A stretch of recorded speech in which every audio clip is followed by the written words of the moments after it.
Already বন্ধুরা তোমরা দেখতে পেলে আমরা মুড়ি ভাড়ার কাজ করছি। এখন মুড়ি ভাড়ার কাজ চলছে, প্রত্যেক দিন অবশ্য মুড়ি ভাড়ার কাজটা চলছে। আর সকাল থেকে ঘরোয়া চালেরও কাজ করেছি, আর দুধে লাল মুড়িও কাজ করেছি, আর এখন সাদা চালেরও কাজ করা হচ্ছে।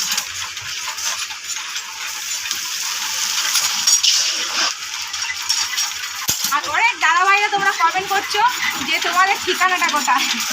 আমাদের ঠিকানা তোমার এই ভিডিওতে বলে দেবো। আমাদের ঠিকানাটা হচ্ছে কি দক্ষিণ 24 পরগনা, আমাদের থানা হচ্ছে কি জয়নগর, আর আমাদের যে গ্রামের নামটা হচ্ছে গিয়ে শ্রীরামতের মোড়, তারপর আমাদের গ্রামের নাম গড়দিয়ানি। অনেক দূর থেকে দাদাভাইরা জিজ্ঞাসা করছে তোমরা যে আমাদের ঠিকানাটা কোথায়। এটাই আমাদের ঠিকানা।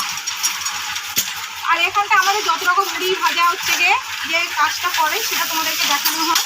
আর অনেকে আবার এটাও জিজ্ঞেস করছে ফোন করে যে এটা আমাদের নিজস্ব মুড়ি ভাজা মেশিন কি না, এটা আমাদের নিজস্বই করে আনবো, কোনো ফেক ভিডিও না। আর আজকে সকাল থেকে তো এই কাজটা শুরু করবো। আজ 6টা কেক দিয়ে গেছে দোকান থেকে, সেই 6টা থেকে মুড়িটাও ভেজে দেবো আজকে, তাই তোমাদের সেটাকে বলতে পারলাম। তো যাই হোক, আজকে ছোটো করে ভিডিওটা নিলাম।